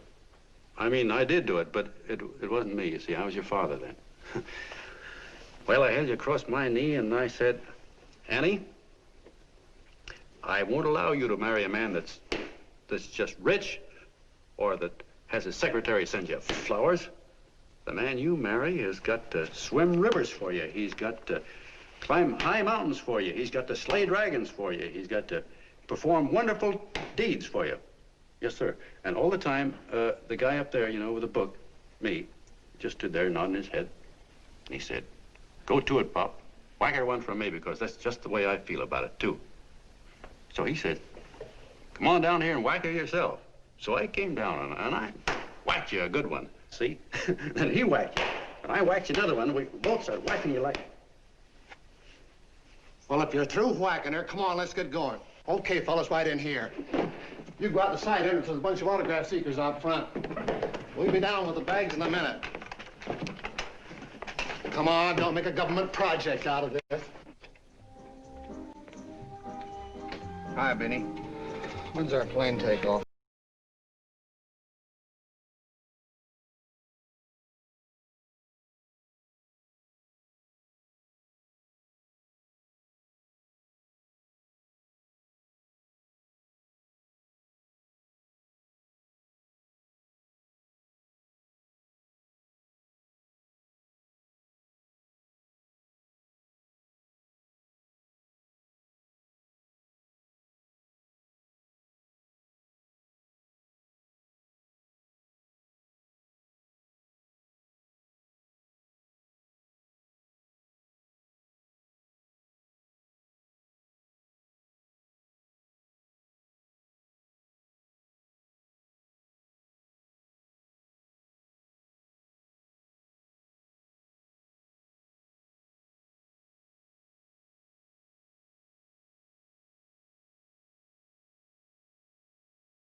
All aboard, folks. Yeah, that's true. Oh, somebody else sitting here? No, that's your seat. And this is your coat. Mine? A little token of appreciation. Oh. Oh, it's beautiful, D.B. Well, I don't quite know what to say. Well, don't say anything at all. Just sit down. Oh. Go ahead, open it. Oh. Oh, it's lovely. And a new contract goes with it. Well, come on, spring it. You've got something on your mind. It must be stupendous. You know, that's what I like about it. Right to the point, like that. All right, Practical Annie, here it is. Tomorrow night, before a crowd of 15,000 people and talking over a nationwide radio hookup, John Doe will announce the formation of a third party. A third party? Yes, the John Doe Party, devoted entirely to the interests of all the John Does all over the country, which practically means 90% of the voters. He will also announce the third party's candidate for the presidency, a man whom he personally recommends, a great humanitarian, the best friend the John Does have. Mr. D.B. Norton. Yes.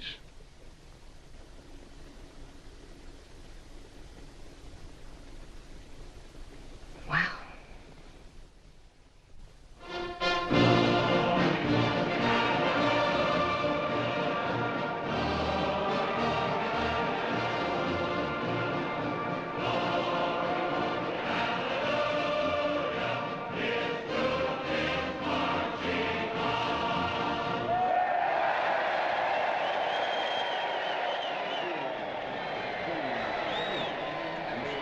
And although the opening of the convention is hours off, the delegates are already pouring into the ballpark by the droves, with lunch baskets, banners, and petitions asking John Doe not to jump off any roof. No matter how you look at it, it's still a phenomenal movement. These John Does, or the hoi polloi, as you've heard people call them, have been laughed at and ridiculed, but here they are, gay and happy, having traveled thousands of miles, their expenses paid by their neighbors, to come here to pay homage to their hero, John Doe.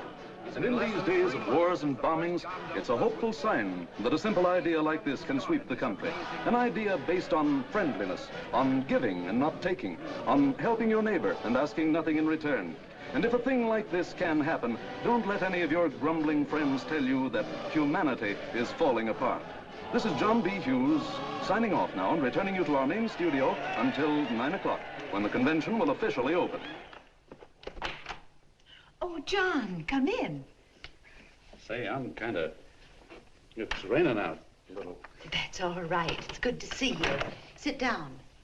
Thanks.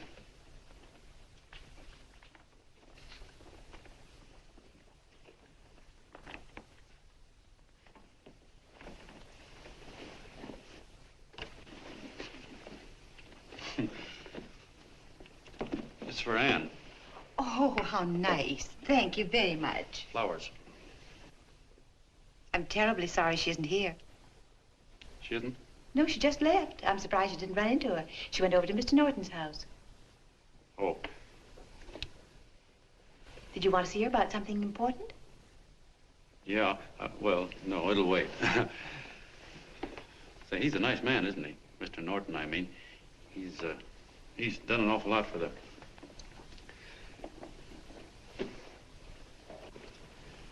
Well, say, my coat's pretty wet. I'm afraid I might have wet the couch a little.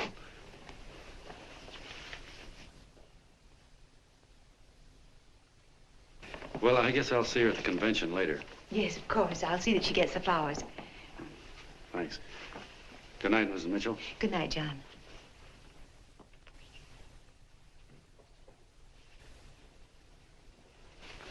Say, Miss Mitchell, I'm kind of glad Anne isn't here.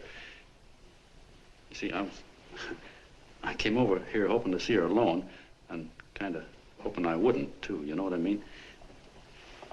There was something I wanted to talk to her about. But, well, it'll wait, I guess. Good night. Good night, John. Say, look, Mrs. Mitchell, have you ever been married? Oh, I'm sure you have. Gosh, that's pretty silly. I guess you must think I'm kind of batty. Well, I guess I'd better be going at that. John, my husband said, I love you. Will you marry me? You did? What happened? I married him. Well, yeah, that's what I mean, see? It was easy as all that, huh? Uh-huh. Yeah, but look, Mrs. Mitchell, you know, I love Anne, and it's going to be awfully hard for me to say it because, well, you know, she's so wonderful. And, well, the best I ever was a Bush League pitcher. And, you know, I think she's in love with another man, the one she made up. You know, the real John Doe. Well, that's pretty tough competition. I bet you he'd know how to say it all right. On me, I get up to it and around it and in back of it, but I never get right to it. You know what I mean? So the only chance I've got is, well, if somebody could kind of give her a warning, sort of prepare her for the shock. You mean you'd like me to do it? Hmm? Well, I was thinking that, yeah, you know, sort of break the ice. Of course I will, John. See, thank you, Mrs. Mitchell. Hey, you're okay.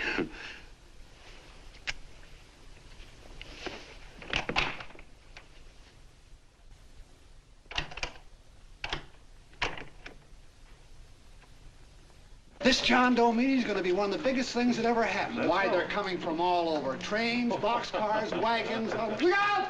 Hello, bodyguards. Hey, had your dinner yet? Not yet. Oh, that's all right. Well, look, no, go ahead and have your dinner. Wait a minute, John.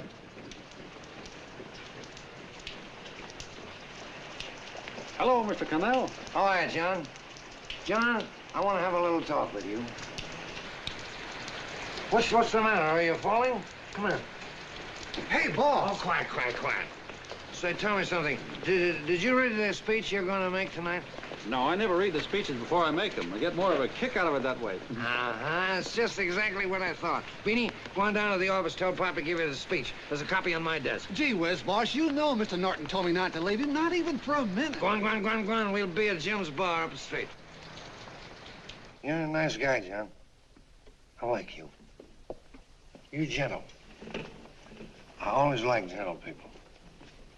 Me, I'm hard and tough. I got a use for hard people. Gotta be gentle to suit me. Like you, for instance.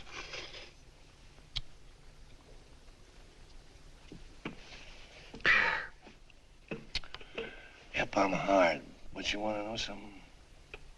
I've got a weakness. Never guess that, would you? Well, I have. Want to know what it is? Star-Spangled Banner. Screw you, huh? Well, maybe it is, but play the Star-Spangled Banner. I'm a sucker for it. Always gets me right here. Know what I mean? Yeah, it gets me right back here. Oh, back there, huh? Well, every man to his own taste. You weren't old enough. You weren't old enough for the World War, were you, Jim? No, of course not. Oh, you must have been just kidding. I was just ripe and raring to go. You know what my old man did when I joined up? He joined up, too. Got to be a sergeant. And here's a kick for you. We were in the same outfit. Funny, huh? Hmm?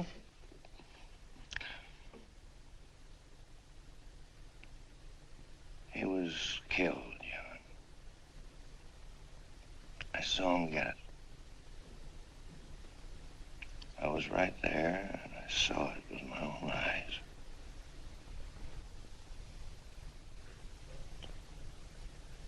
Me, I came out without a scratch. That is, excepting my ulcers.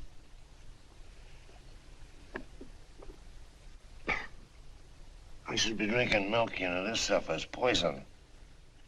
Hey, Tubby. Yes, Mr. Canal? What do you say, huh? All right. Yep, I'm a sucker for this country. I'm a sucker for the Star-Spangled Banner, and I'm a sucker for this country. I like what we got here. I like it. A guy can say what he wants and do what he wants without having a bayonet shoved through his belly. And that's all right, isn't it? You betcha. Yeah. Well, we don't want anybody coming around changing that, do we? No, sir. No, sir. And when they do, I get mad. I get boiling mad. And right now, John, I'm sizzling. I get mad for a lot of other guys besides myself. I get mad for a guy named Washington. And a guy named Jefferson. And Lincoln. Lighthouses, John. Lighthouses in a foggy world. You know what I mean? Yeah, you bet. Listen, pal. This fifth column stuff is pretty rotten, isn't it? Yeah, it certainly is. And you'd feel like an awful sucker if you found yourself marching right in the middle of it, wouldn't you? You. Of course, you wouldn't know it because you're gentle. But that's what you're doing. You're mixed up with a skunk, my boy. A no-good, dangerous skunk. Say, you're not talking about Mr. Norton, are you? I'm not talking about his grandfather's pet poodle. You must be wrong, Mr. Cannell. Because he's been marvelous about the John Doe clubs. Yeah? Say, you're sold on this John Doe idea, aren't you? Sure. Sure. I don't blame you. So am I. It's a beautiful miracle. A miracle that can only happen right here in the good old USA. And I think it's terrific. What do you think of that? Me, hard-boiled Cannell, and I think it's plenty terrific. All right. Now, supposing a certain unmentionable worm whose initials are DB was trying to use that to shove his way into the White House so he could put the screws on, so he could turn out the lights in those lighthouses. What would you say about that, huh? Nobody's going to do that, Mr. Cannell. They can't use the John Doe clubs for politics. That's the main idea. Is that so? Then what's a big political boss like Hammett doing in town? And a labor leader like Bennett? And a lot of other big shots are up at DB's house right now. Wolves, John. Wolves. Waiting to cut up the John Does. Wait till you get a gander at the speech you're gonna make tonight. You're all wet. Miss Mitchell writes those speeches. Nobody can make her write that kind of stuff. They can't, huh? Who do you think writes them? My Aunt Emma? I know she writes them. And gets a big bonus for doing them, too. A mink coat and a diamond bracelet. Don't write them. Why, that gold-grabbing dame would double-cross her own mother for a handful of Chinese yen. Shut up. If you weren't drunk, I'd... Hey, boss. Here's the speech, boss. Hey. Go on and read it, John, and then start sucking. Hey, wait a minute, Mr. Doe. Tubby? Yes, sir. Better bring me a glass of milk. I'm smoking too much. Yes, Charlie? Got everything all set? Fine. John Doe been taken care of? Good. How many people do you think will be there? 15,000? Oh, my, that's fine. Now, listen, Charlie. As soon as John Doe stops talking about me, I want you to start that demonstration. And make it a big one, you understand? Don't worry about that, DB. My boys are there. They'll take care of it. What? Yes, I'll be there 15 minutes after I get your call. Why, Mr. Doe. Where are they? In the dining room, sir.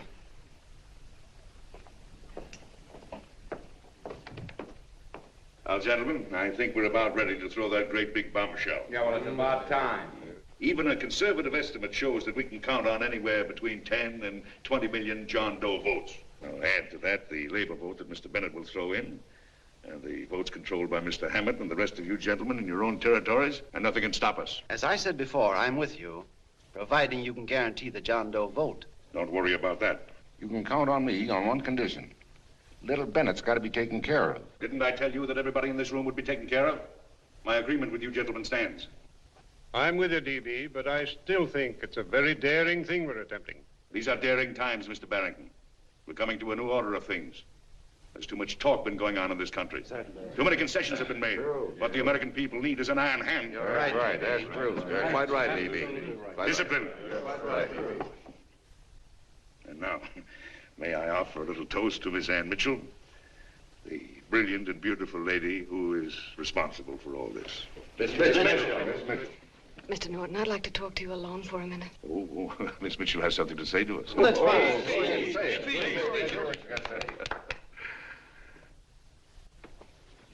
Hello.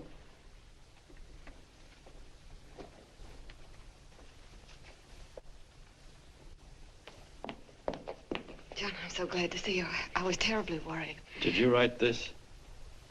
Yes, I did, John, but I had no idea what was going on. You didn't? No. That's a swell bracelet you're wearing. John, why aren't you at the convention?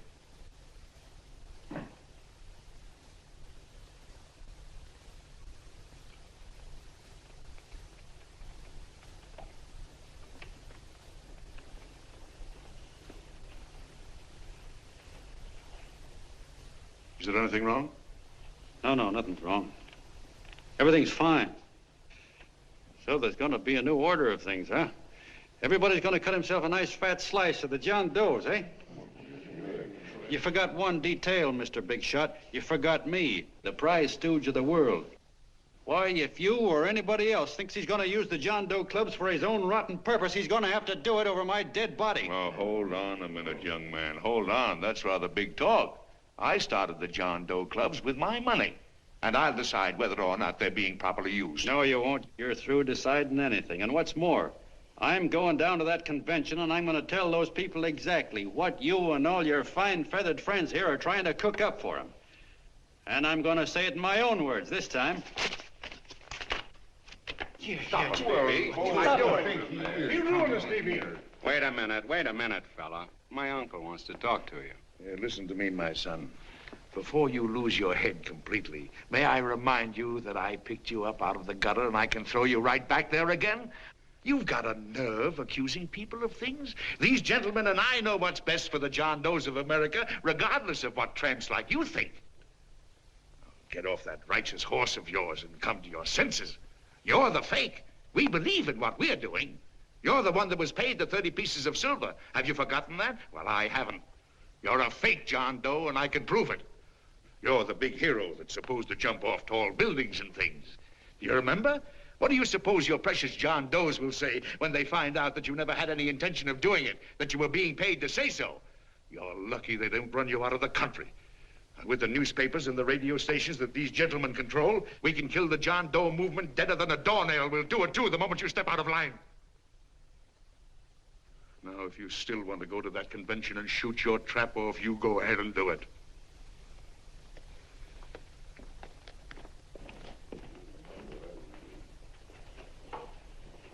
You mean to tell me you try to kill the John Doe movement if you can't use it to get what you want?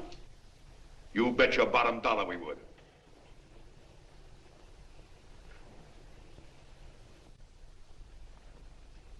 Well, that certainly is a new low. I guess I've seen everything now. You sit there back of your big cigars and think of deliberately killing an idea that's made millions of people a little bit happier. An idea that's brought thousands of them here from all over the country, by bus and by freight and jalopies and on foot, so they could pass on to each other their own simple little experiences. Why, look, I'm just a mug and I know it, but I'm beginning to understand a lot of things. Why, your type's as old as history. If you can't lay your dirty fingers on a decent idea and twist it and squeeze it and stuff it into your own pocket, you slap it down. Like dogs, if you can't eat something, you bury it. Why, this is the one worthwhile thing that's come along. People are finally finding out that the guy next door isn't a bad egg. That's simple, isn't it? And yet a thing like that's got a chance of spreading till it touches every last doggone human being in the world, and you talk about killing it. Why, when this fire dies down, what's going to be left? More misery, more hunger, and more hate. And what's to prevent that from starting all over again? Nobody knows the answer to that one, and certainly not you with those slimy, bollocksed-up theories you got. The John Doe idea may be the answer, though. It may be the one thing capable of saving this cockeyed world, yet you sit back there on your fat hulks and tell me you'll kill it if you can't use it. Well, you go ahead and try. You couldn't do it in a million years with all your radio stations and all your power, because it's bigger than whether I'm a fake. It's bigger than your ambitions, and it's bigger than all the bracelets and fur coats in the world. You bet it is, John. And that's exactly what I'm going down there to tell those people. A minute, you ungrateful rat. My uncle's been too good. He's getting away. Give me the bullet. John! I've always told you, D.B., you're playing with dynamite. Which way? All right, now, girl, get away. Before he gets through tonight, he'll ruin us all. I'll stop him cold. Don't worry, I've been ready for this. John! Oh, John, please listen to me. Please, I can explain everything, John. I didn't know what they were going to do. Let me go with you, John. John, please. Go ahead, driver. Ballpark. Explain it to you, John. Please let me go with you. Please. John! Mr. Martin wants to see you. Listen to me, Mayor Lovett. You do as I say. I want them both arrested. You tell the police department to pick up Cannell. I've got the girl here. I've got the bullet. I don't care what you charge him with. If you're worried, let him go in the morning, but keep him in jail overnight. Hello, Bulletin. Put that wire on.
begin with a short prayer.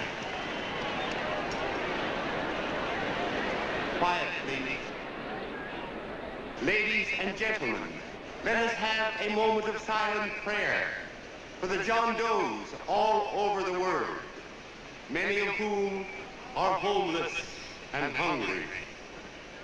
Rise, please. Everybody rise.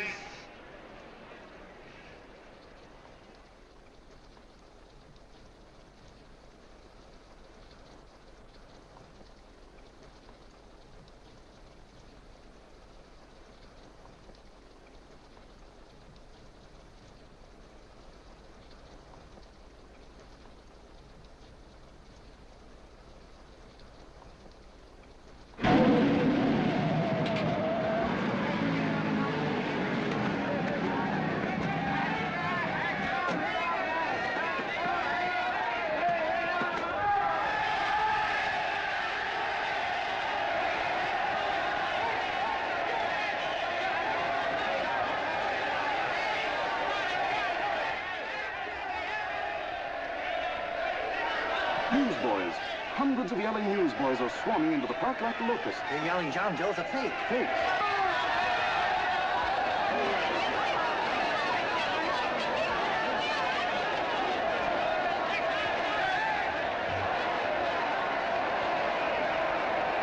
Federal investigation urged by Chamber of Commerce. How could he be a fake? It must be some kind of a gag. A what? A gag. A gag.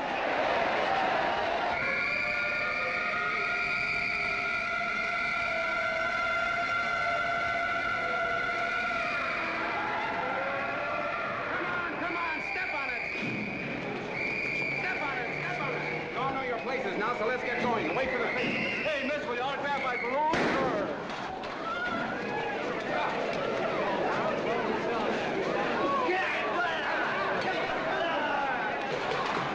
Ladies and gentlemen, this is exactly what I came down here to tell you about tonight. Please, if you'll all just be quiet for a few minutes, I can explain this whole thing to you. As you all know, this paper is published by a man by the name of D.B. Norton. Mr. D.B. Norton. Look, wait a minute, everybody. Wait a minute. Wait a minute, ladies and gentlemen. My name is D.B. Norton. You all know me. I accuse this man of being a faker. We've been taken for a lot of suckers, and I'm the biggest of the lot. I spend a fortune backing this man in what I believe to be a sincere and worthy cause, just as you all did. And now I find out it's nothing but a cheap racket cooked up by him and two of my employees for the sole purpose of collecting dues from John Does all over the country. That's a lie. It's not a lie. Nickels and dimes to stuff into their own pockets. You can read all about it in the newspapers there. That's a lie. Listen, Yeah, ladies and let gentlemen, go don't of me. believe what... This man had no intention of jumping off the top of a building. He was paid to say so. Do you deny that? That's got nothing to do with it. Were you paid for it or weren't you? Yes, I was paid, but there And happened what to be- about the suicide note? You didn't write that either. What difference Did does you that write it make? or didn't you? No, I didn't write it. Now, you bet your life you didn't. You look in your papers, ladies and gentlemen, and you'll find Miss Nixon's signed confession that she was the one who wrote it. Listen, folks, it's a fact that I didn't write the letter. There, you see, he admits it. You're a fake, John Doe. For what you have done to all these good people, they ought to run you out of the country. And I hope they do it.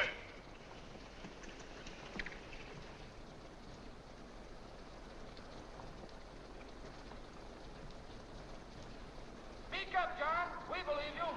Please, listen, folks. Now that he's through shooting over his face, I've got a couple of things to tell you about. Come on, the rest of you get in here and riot. Break this crowd up. Come on. I'm sorry, folks, but we can't hear him anymore. Something's gone wrong with the loudspeakers. John Doe's a fake! Boo! They can't hear me. This thing's not working. Ladies and gentlemen.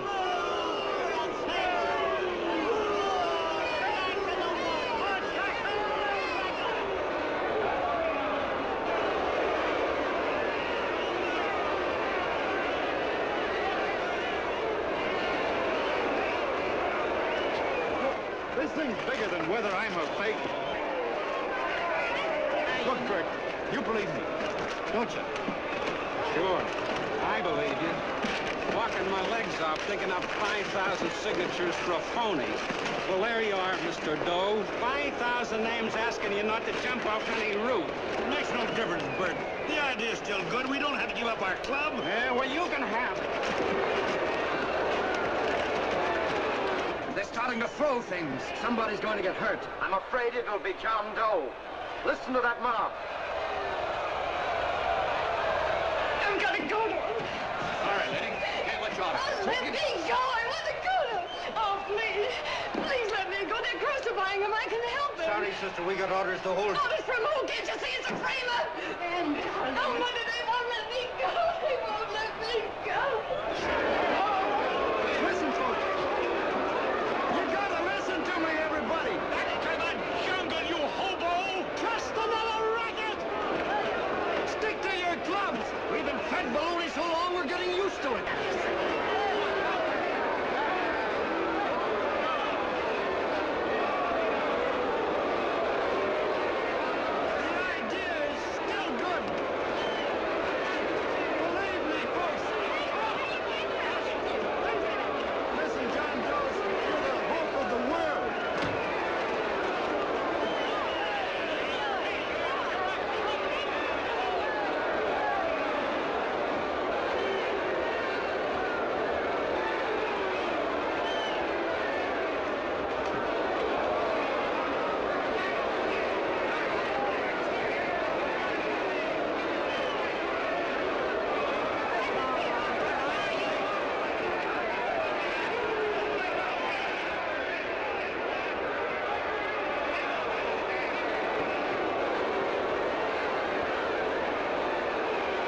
Finally managed to get him out of the park.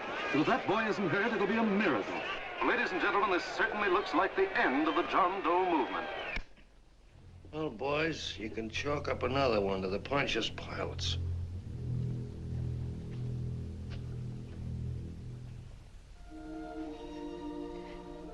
I should have been there. I could have helped him. He was so all alone. A lot of us are going to be mighty ashamed of ourselves after tonight. We certainly didn't give that man much of a chance.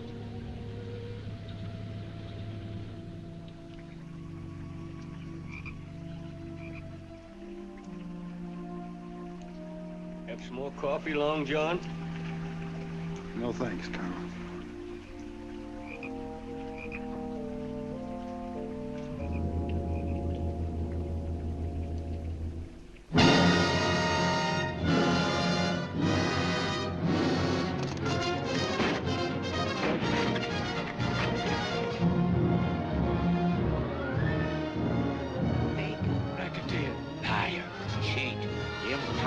Why don't you jump? Christmas Eve at midnight. Goodbye, Mr. Doe. You're a wonderful man. And God bless you, my boy. Now get in there and catch. You're a fake John Doe, and I can prove it. You're the big hero who's supposed to jump off tall buildings and things. Do you remember?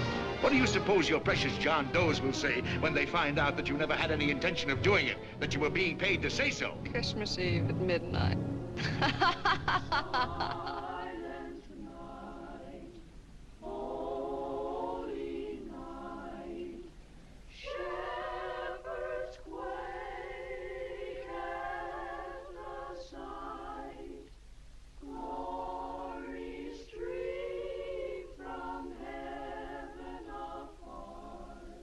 Merry Christmas, son. Merry Christmas.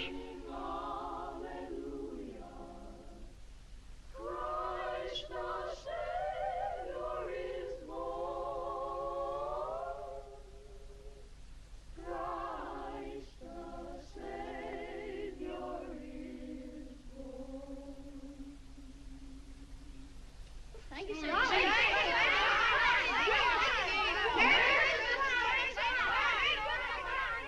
Who? John Doe. Is that screwball still around? Ah, Dame's been calling all day. Sure, I know. Yeah, at midnight, huh? Okay, lady. We'll have the place surrounded with nets. They're laughing at me.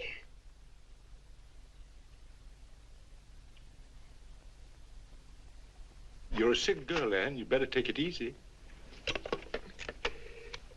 Whom are you calling now? You called that number not 10 minutes ago. Hello, Mr. Cannell. Have you seen him yet? Have you... Now listen, Ann, he can't possibly get in without our seeing him. I'm watching the side door and the colonel's out front, so stop worrying. Oh. Thank you.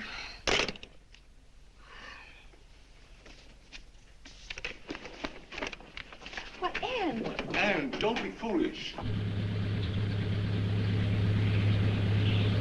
If this isn't the craziest, the battiest, the looniest wild goose chase I ever heard of. Oh, shut up, Bert. Sourpuss is right. Yeah, well, if he is, I'm a banana split. That man is going to be on that roof.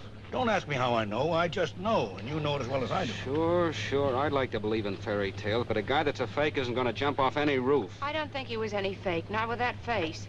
And anyway, what he stood for wasn't a fake. Okay, honey, okay.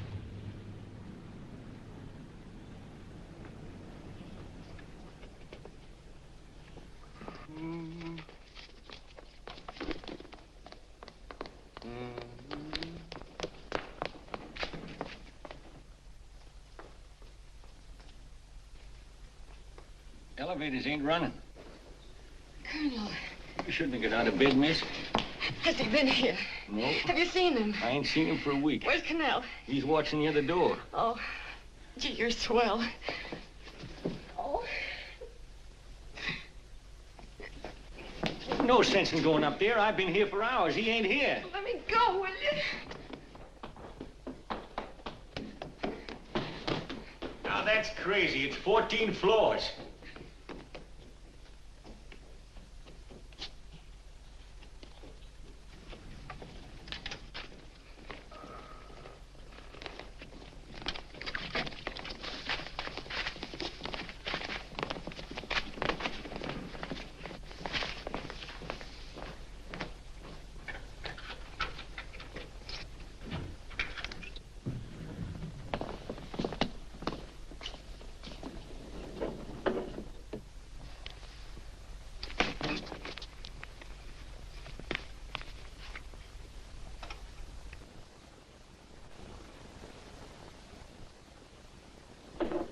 As far as the elevator goes, we gotta walk up to the tower.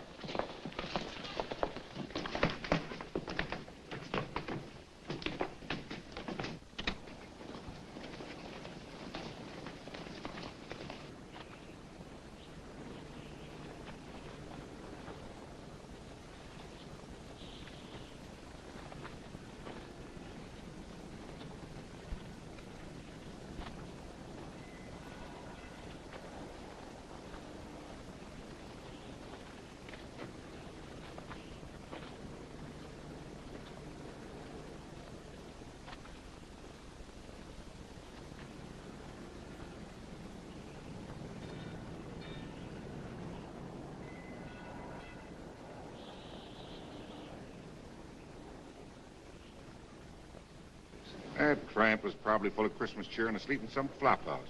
Let's go. I've got to decorate my tree.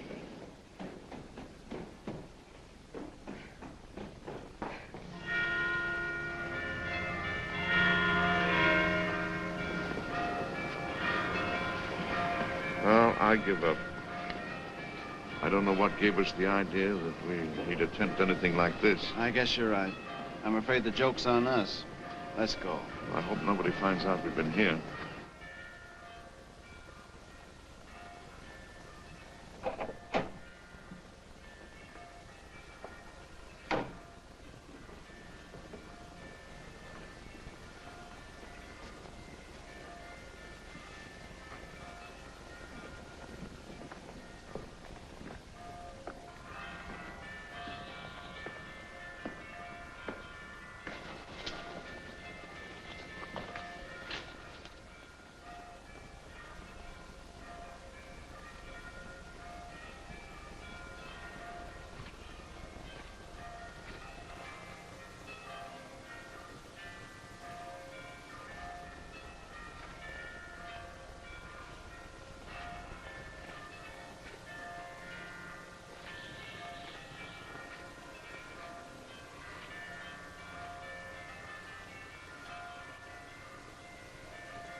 wouldn't do that if I were you, John.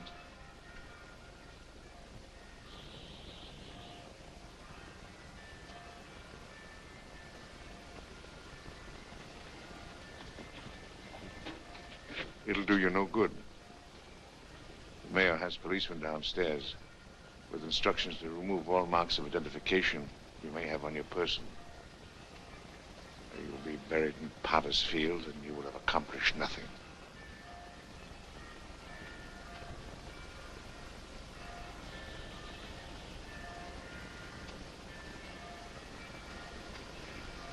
I've taken care of that.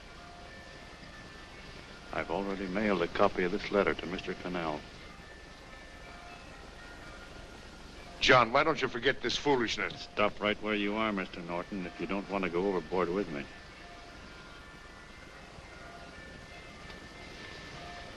I'm glad you gentlemen are here. You killed the John Doe movement, all right. But you're going to see it born all over again.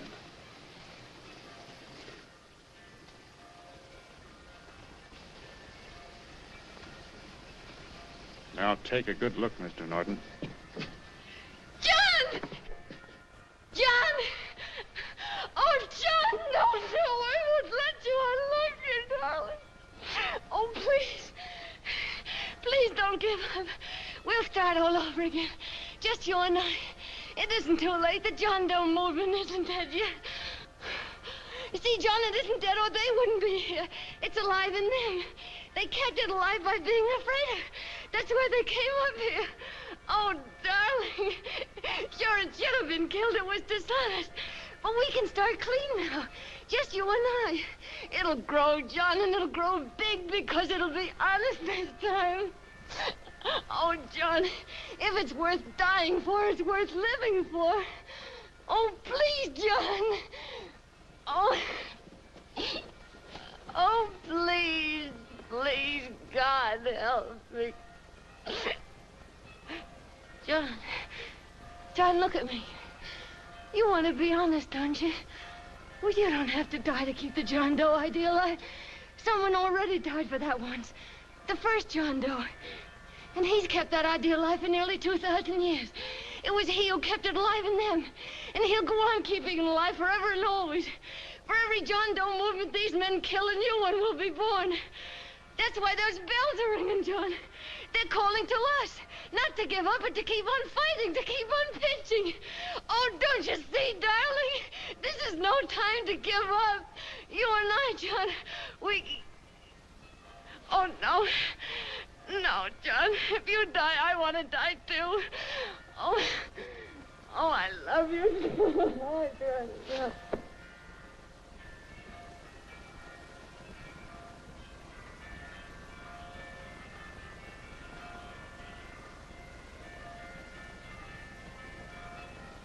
Mr. Doe, you don't have to. We're with you, Mr. Doe. We just lost our heads and acted like a mob. What Bert's trying to say is that we need you, Mr. Doe. There were a lot of us that didn't believe what that man said. We were going to start up our John Doe Club again, whether we saw you or not, weren't we, Bert? And there were a lot of others that were going to do the same thing. Well, Mr. Sourpuss even got a letter from his cousin in Toledo. I got it right here, Mr. Doe. Only it'd be a lot easier with you. Please. Please come with us, Mr. Doe.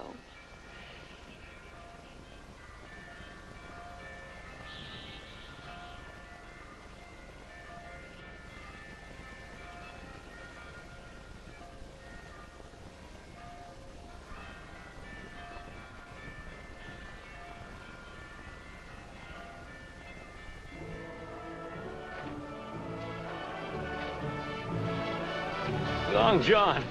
Mr. Doe. Here, we'll help you with her. She'll be all right. Mr. Doe, take her right down to the car. And right up front. Look, we got a car right down where it's nice. Lay on, Norton. The people. Try and lick that.